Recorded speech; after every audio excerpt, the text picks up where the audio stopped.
right, today, all the way from Canada. Prime Minister's Arrive scam is now flailing out of control. Today, revelations from a Joël Denis Bellevance that... Context, this is Pierre Poilievre, which is chief of the opposition, and he's the front runner for the Conservative Party. He's next up. Exactly. So he's going to be the guy going up against Justin Trudeau, everyone's favorite man in blackface. And so that's where we're at right now. And they're going back and forth in Parliament. Now, this is going to be a weird sight for most of you guys because you guys have never seen how Canadian politics work.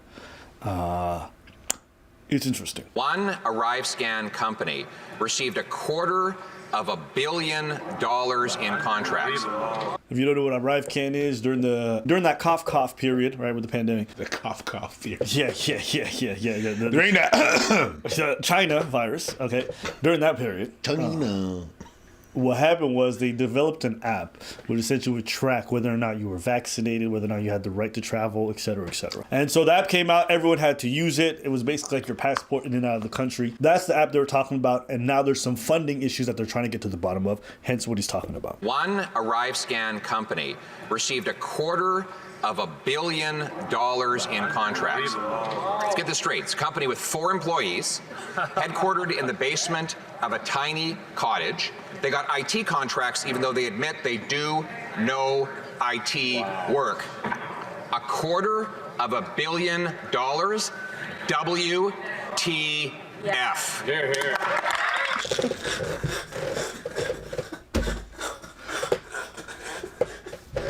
This is the leaders. This is the leaders. Man really said WTF. Oh, he said, what the fuck?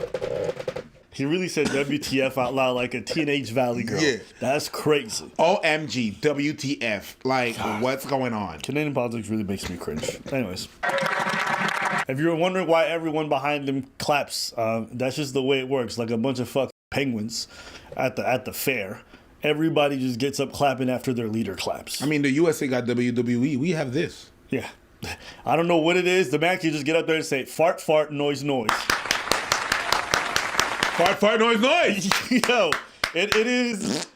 We are dangerously close to crossing the line in terms of what is considered parliamentary language. That is an abbreviation which is commonly used with language, which is commonly understood not to be parliamentary.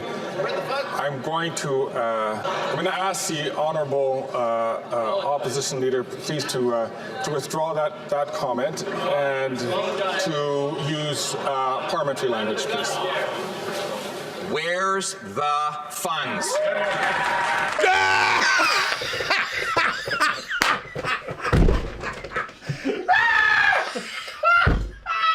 Can you believe that? Bro, I rolled my eyes so hard. No. I'm with that shit. WTF is not what it means, Your Honor. It means where's the What funds? he would. The level of cheese from No, but that was that was good. I'm sorry, that was good. He was Why isn't the government talking about how to retain skilled labor? Why isn't the infrastructure minister talking about how to implement infrastructure funds and get construction workers back to work in Alberta? Why does this government treat Alberta like a fart in the room that nobody wants to talk about or acknowledge? Yeah, that would be Quebec. That is where my constituents She said a fart in the room. That's have been at with this government the shit? for over a year. You're not even the fart. Let's keep going. I don't even acknowledge that fart. In the room, baby. Interrupt my friend in her speech, but I heard her say a word that I know is distinctly unparliamentary, and I think she may want to withdraw it. The word was F-A-R-T.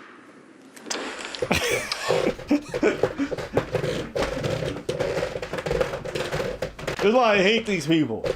This is high school again. It's like, oh my God, miss. Sasha said fart. Oh my God. Gavin said, what the fuck? No. He said WTF. Oh my God.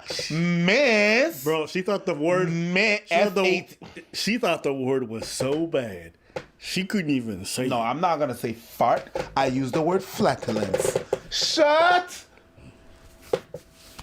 The fuck up! Are you serious, Mr. Speaker? Like, is my colleague actually serious? I just gave an impassioned speech about supporting Alberta jobs, and that's what the leader of a political party stands up and has to say? No, I don't withdraw it.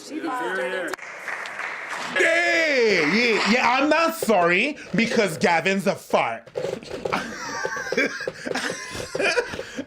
You guys are watching, like, is this real life? I'm telling you, there's so many absurd moments when it comes to Canadian Parliament. So stupid. And it's just the dumbest shit that they be debating. I have a lot to say about the content of my friend's speech. I am deeply concerned, as are all people in this place, for Canadians who are hurting from economic downturn. I would like to speak to that, but the first important, excuse me. But she said the first important point of order is to talk about farts. I can't, this is gonna sound so bad. I can't wait for these old relics to just themselves, okay? For them to just walk off into the sunset, never to be seen again.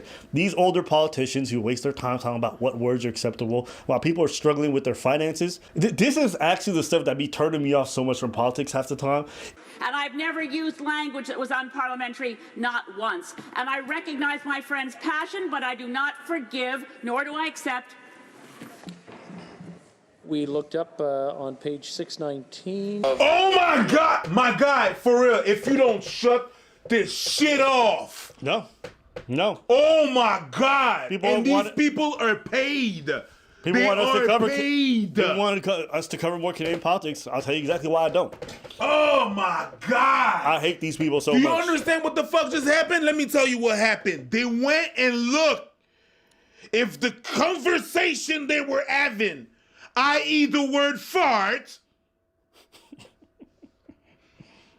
was correct according to the decorum. Oh my God. Yep. You know what? Sorry. Oh my God. You can mute that part. You guys are paid.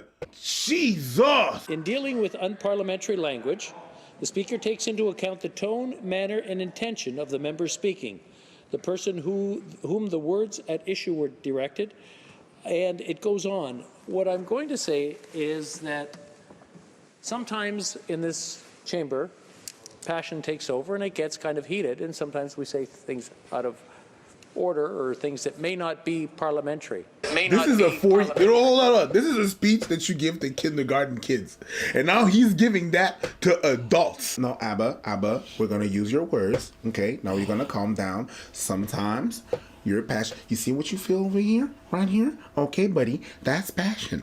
And sometimes it goes over what you're thinking, and you might say things that you really don't feel. You have to watch for that, buddy. Okay? Words just like fart. All right. The honourable member said a couple of things that were bordering, but it's up to her to decide whether they were unparliamentary. Someone took offence. I will take it under advisement, bring it back to the table, and we'll go from there. So it said the proper legal term in Canada is rectum breeze. It kind of sounds fired up. That's funny. Did you fart? No, rectum breeze. It would have been hilarious if someone randomly into a hot mic just went. What's that? Rectum breeze? I know we can't say F-A-R-T, but can we F-A-R-T?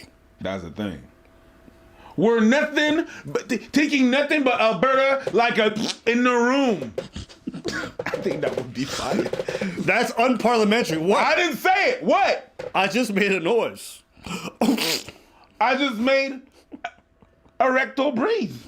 Mr. Speaker, we all know that the rules of the House do not permit us to eat in this place. And I can't help but observing that during the last vote, a number of people were eating in their seats, including the Minister of Defence, the Minister of Canadian Heritage, and the Prime Minister, who appeared to be hiding a bagel in his desk. Mr. Speaker, the Prime Minister has already stained this place with corruption. He does not need to stain it with mustard as well. Exactly. And they're so proud when they sit. They're so like, ha. And you can eat that. Don't ever ask me to cover no Canadian politics ever. Jesus. Don't. Ma'am, Don't. He ate a bagel, and we're not allowed to eat bagels. Don't. This is not recess. This is a viral video with 4 million views. Don't ever ask me to cover this shit again.